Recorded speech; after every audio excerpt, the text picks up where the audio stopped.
Question number 20, কিছু দামে একটি বই বিক্রি করে অঙ্কিতা 10% লাভ করে।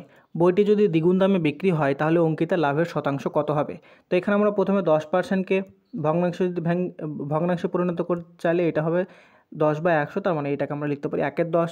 তাহলে এই ক্ষেত্রে অঙ্কটার ক্ষেত্রে আমরা সিপি অর্থাৎ কস্ট প্রাইস এবং সেলিং প্রাইসের যে রেশিও সেটা যদি বার করি, তাহলে তার ক্রয় মূল্য যদি 10 হয় তাহলে সেইটাকে 10% লাভে বিক্রি করেছে, তার মানে 10 ইউনিটের জিনিস সে 11 ইউনিটে বিক্রি করেছে।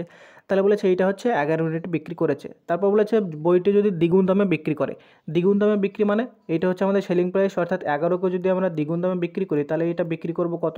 টোটাল হচ্ছে 22 টাকাতে, অর্থাৎ 22 ইউনিটে। তাহলে এখন লাভ কত হবে? তাহলে 10 টাকার জিনিস যদি আমরা 22 টাকায় বেচি তাহলে এখানে আমাদের টোটাল লাভটা কত হচ্ছে? লাভটা হচ্ছে আমাদের 12 ইউনিট। এই 12 ইউনিট লাভ হচ্ছে 10 ইউনিটের মধ্যে, তাহলে এটাকে মাল্টিপ্লাই করবো 100 দিয়ে পার্সেন্টেজের জন্য, তাহলে 0 0 কাটবে, তাহলে এখানে আমাদের টোটাল যে লাভ সেটা হয়ে যাবে 120%, যেটা আমাদের অপশন নাম্বার ডি হয়ে যাবে এখানে সঠিক উত্তর।